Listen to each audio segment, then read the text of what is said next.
magtiwala tayo sa ating Panginoong Hesus ng buong puso. Manalig tayo sa Kanya, mag-depend pa rin tayo sa Kanya. Gusto ng ating Panginoong Hesus, lumapit tayo sa Kanya na may buong pagpakumbaba. Ang ating Panginoong Hesus ay nadidelight kapag lumalapit tayo sa Kanya. Ino-honor natin siya. Ina-acknowledge natin siya sa ating buhay.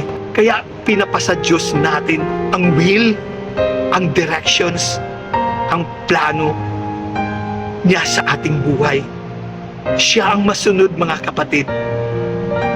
Dapat humarap tayo sa ating Panginoong Hesus with all humility. Naaakuin natin na wala tayong magagawa kung wala siya.